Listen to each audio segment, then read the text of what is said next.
Hello friends, कहीं आपको बहुत ज्यादा घबराहट तो नहीं होती है? आप बिल्कुल घबरा जाते हैं, क्या हो जाएगा, कैसे होगा, पता नहीं क्या होने वाला है, बहुत ज्यादा डर लगता है। और मैं आपसे पूछूं कि जब आपको घबराहट होती है तो क्या होता है? सांस फूल जाती है, आप में बिल्कुल शरीर जो है वो सुन्न पड़ जाता है। आपको ऐसा लगता है छाती में कुछ दुख रहा है, आपको ऐसा लगता है सांस नहीं ले पा रहा हूं। ऐसे बहुत सारे सिम्टम्स होते हैं। लेकिन अगर ये सिम्टम्स कोई फिजिकल कॉज के कारण है, कोई ना कोई शारीरिक कोई है रीजन जिसके कारण घबराहट हो रही है, आज हम उसकी बात नहीं करने वाले हैं। आप हो सकता है गर्मी में गए, बहुत ज्यादा धूप में गए और आपको घबराहट शुरू हो गई। आपने बहुत समय से पानी नहीं पिया इसलिए आपको घबराहट शुरू हो गई, या कोई इंटरनल कुछ ना कुछ डिसबैलेंस हुआ, मतलब कि जो आंतरिक जो अपनी होम्योस्टेसिस है उसमें अगर कुछ डिस्टर्बेंसेस हुआ तब आपको घबराहट हुई। तब आज जो डिस्कशन कर रहे हैं वो वाली घबराहट, मतलब कि जो पानी के कारण होती है, जो धूप के कारण होती है, उस घबराहट की मैं बात नहीं करने वाला हूं। आज मैं बात करने वाला हूं एंजाइटी डिसऑर्डर के एक प्रकार के बारे में। आपने ये सुना होगा कि एक तो होती है एंजाइटी, एक होती है एंजाइटी डिसऑर्डर। और एंजाइटी या एंजाइटी डिसऑर्डर के ऊपर अपनी साइकोलॉजी की पाठशाला में कुछ वीडियोस बने हुए हैं। यदि आप एंजाइटी और एंजाइटी डिसऑर्डर को नहीं जानते हैं तो आप उसको देख सकते हैं। तो एंजाइटी डिसऑर्डर में 6 प्रकार के एंजाइटी डिसऑर्डर हैं।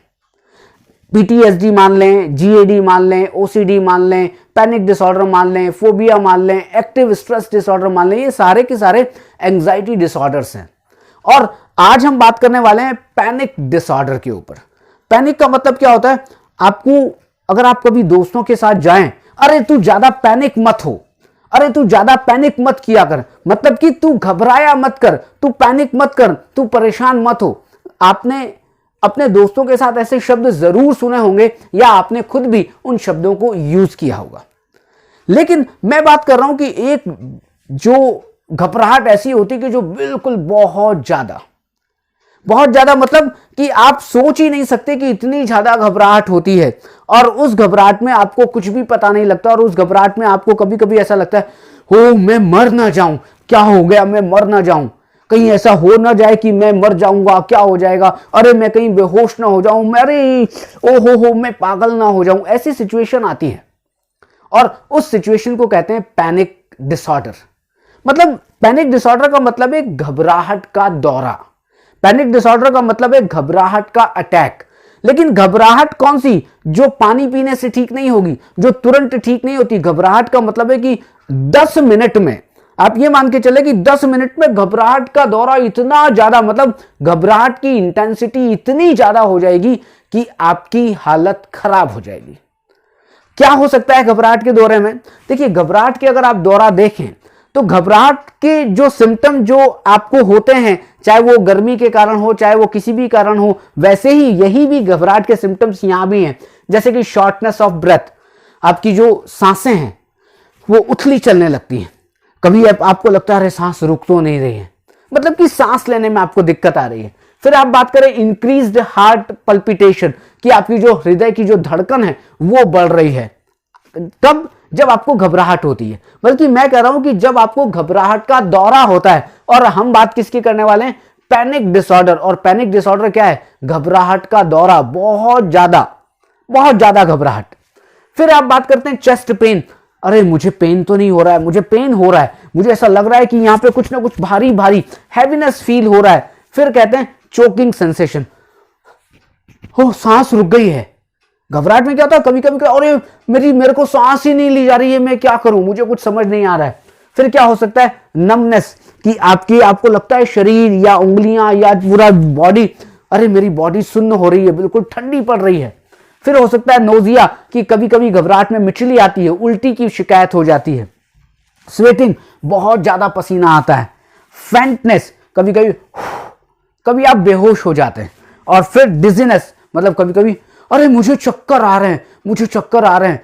मतलब अब आप ये देखें कि ये जो घबराहट है, जो मैंने सिम्टम्स आपको बताएं, चाहे वो बेहोशी का हो, चाहे वो चक्कर का हो, चाहे चेस्ट पेन का हो, चाहे चेस्ट पर हैवीनेस का हो, चाहे वो सेंसेशन, मतलब कि चोकिंग सेंसेशन मतलब कि आपको सांस नहीं ली जा रही है, ये सारे के सारे जो लक्षण हैं ये किसके हैं? ये हैं पैनिक डिसऑर्डर के।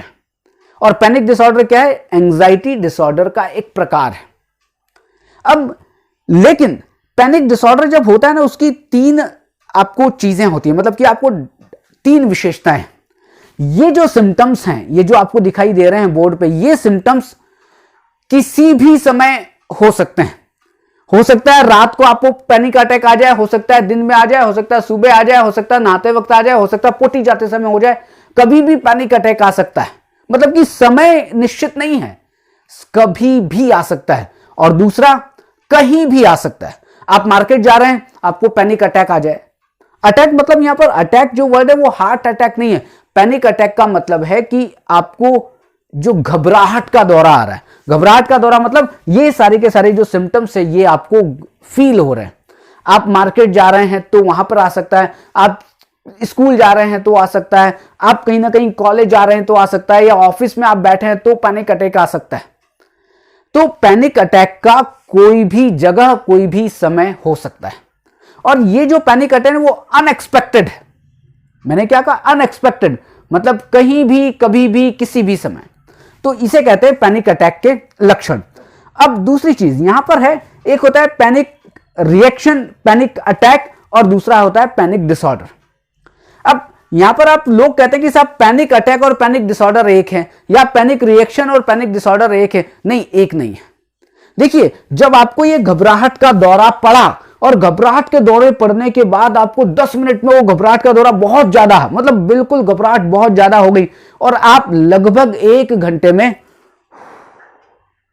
ठीक हो गए, मतलब कि 1 घंटे में सेटल डाउन हो गए, आधे घंटे से 1 घंटे के बीच आप सेटल डाउन हो गए। ये क्या है? ये है आपका पैनिक रिएक्शन या पैनिक अटैक। मैंने क्या कहा? 1 घंटे में लगभग आप सेटल डाउन हो गए। लेकिन कभी कभी क्या होता है? मल्टीपल अटैक, मतलब आज घबराहट का दौरा आया, 2 दिन बाद फिर घबराहट का दौरा आया, फिर 2 दिन बाद फिर घबराहट का दौरा आया, और वो 1-1, 2-2 घंटे रहा, और 1 महीने से ऊपर ऐसी चीजें हो गई। मतलब 1 महीने से आपको 2 या 3 दिन में घबराहट का दौरा, मतलब कि पैनिक अटैक आ रहे हैं, उसको कहा जाता है पैनिक डिसऑर्डर। यहां पर अब दोनों में अंतर समझ में आ गया होगा। पहला क्या है? पैनिक रिएक्शन, पैनिक अटैक का मतलब है कि साहब अभी 10 मिनट में आप बिल्कुल घबराहट की चरम सीमा पे पहुंचे, और आधा घंटा 1 घंटे में आप सेटल डाउन, अब ठीक हो गए, एक ही बार हुआ, मतलब कि पैनिक रिएक्शन या पैनिक अटैक। लेकिन पैनिक डिसऑर्डर कब होगा? जब वो 1 महीने तक हर 1-1, 2-2 दिन में, या हर दिन में 1 महीने तक अगर पैनिक अटैक आ रहे हैं, आप उसको कहते हैं पैनिक डिसऑर्डर। एक जो सबसे इंपॉर्टेंट बात यह कि जो पैनिक अटैक या पैनिक डिसऑर्डर के जो सिम्टम्स हैं वो बिल्कुल सेम हैं। और एक चीज और इंपॉर्टेंट कि इन सिम्टम्स का कोई भी, मैंने अभी कहा था कि कोई भी दैहिक आधार नहीं है, मतलब कि शारीरिक गड़बड़ी के कारण ये घबराहट का दौरा नहीं पड़ा है। ये दिमाग, मतलब कि साइकोलॉजिकल जो गड़बड़ है, मतलब कि मनोवैज्ञानिक कुछ कारण है, और उन मनोवैज्ञानिक कारणों के कारण या मनोवैज्ञानिक आधार पर आप समझ सकते हैं कि कहीं ना कहीं जो रूट कॉज है, वो रूट कॉज क्या है? वो रूट कॉज है आपके मन में।